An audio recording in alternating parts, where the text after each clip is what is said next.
Assalamualaikum warahmatullahi wabarakatuh, Ustaz. Waalaikumsalam warahmatullahi wabarakatuh. Ada beberapa pertanyaan dari teman-teman, Ustaz. Ah, Bagaimanakah posisi teman-teman di luar Islam? Eh, jadi dia punya teman tuh baik sekali, suka memberi, suka berdonasi, dermawan.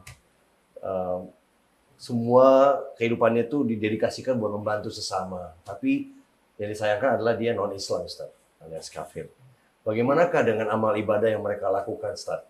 Kira-kira apakah akan diterima Allah nantinya? Dia meninggal tidak Islam? Kepada Ustaz. Ya, bismillah, alhamdulillah, salatu wassalamu ala rasulillahi wa ba'd. Ini menarik sekali nih pertanyaannya. Dan ini menunjukkan indahnya syariat Islam. Prinsipnya pertama, innallaha katabal ihsana ala kulli syai'. Allah itu menetapkan kebaikan itu dalam segala hal.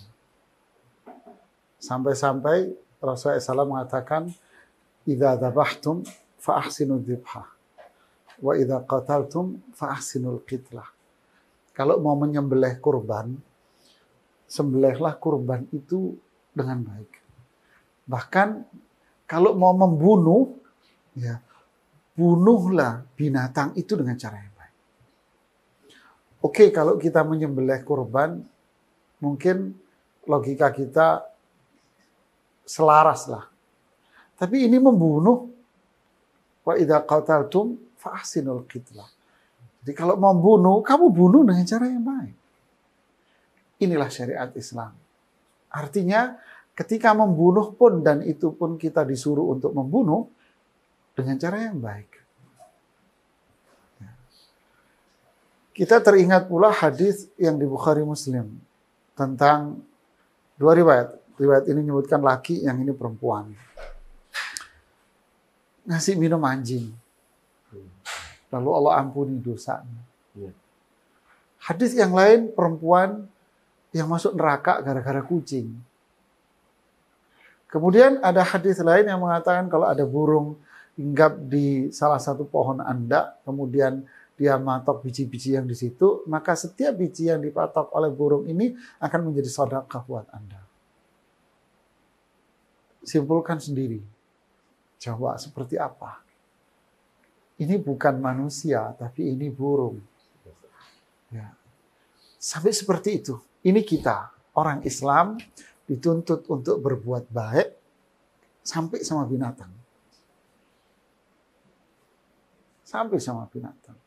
Salah kalau kita ini harus memilah-milah kebaikan kepada berbuat baik sama orang. Tidak. Rasulullah Sallallahu Alaihi Wasallam itu menyambut baik musuh-musuhnya. Kecuali dalam medan perang loh ya. Medan perang ya perang. Tapi kalau di luar itu keseharian berbuat baik. Contoh lagi, Abdullah bin Amr bin As. Putra dari Amr bin As nyembelih kambing. Habis nyembelih kambing, dikirim itu kambingnya ke ayahnya di mana rumahnya agak jauh. Ayahnya bilang apa? Nak, itu tetanggamu Yahudi sudah kamu bagi enggak? Ini sisi pertama dari jawaban itu. Dari jawaban pertanyaan tadi bahwa kita Islam dituntut berbuat baik kepada siapa saja. Yang kedua, dari sisi non-muslimnya sendiri. Kesimpulan dari apa yang disampaikan para ulama, orang kafir berbuat baik. Contoh, dia bersedekah. Ya. Berbuat baik dengan sesama manusia. Nolong sana, meringankan beban, dan sebagainya. Apakah ini bermanfaat buat dia? Jawabannya iya. Bermanfaat bagi dia hanya di dunia saja. Hanya di dunia saja. Tapi di akhirat, apa yang dia perbuat itu seharusnya dapat pahala memang. Tapi karena kekufuran dia menjadikan itu penghalang. Jadi kufurnya dia. Orang kafir ini memang tetap disuruh untuk berbuat ketaatan. Tapi karena kekufuran dia menjadikan kebaikan yang dia lakukan itu tak ada hasil, tak ada nilainya apa-apa. Dia bermanfaat di dunia saja, tapi di akhirat nggak ada nilainya sama sekali. Makanya itulah mahalnya iman. Ya, dari sini mahalnya iman. Seringkali penceramah mengatakan nikmat iman. Ini yang luar biasa. Kuncinya dari situ. Dan diharapkan seseorang wafat dalam kondisi beriman dan Ya. Islam, Muslim misalnya. Itu ayatnya di Ali Imran. Wala tamutunna illa wa antum muslimun. Jangan kalian wafat kecuali dalam keadaan Islam. Tapi ini yang perlu kita garis bawahi di sini. Yang dimaksud Islam ini apa? Apakah hanya sekedar dia beragama Islam? Tok, cukup, wah anak orang Islam nih, masuk Islam. Oh ini meninggal malam Jumat nih. Ustaz meninggal malam Jumat. Berarti husnul khotimah umpamanya ya. Nah, ini malam Jumat meninggalnya. Apakah husnul khotimah?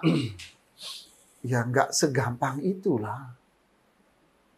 Yang dimaksud al-Islam di sini adalah kepatuhan dia, ketaatan dia.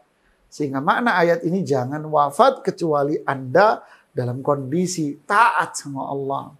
Dalam kondisi patuh sama Allah. Ini yang disebut dengan istilah husnul khatimah. Penutup yang baik. Alhamdulillah.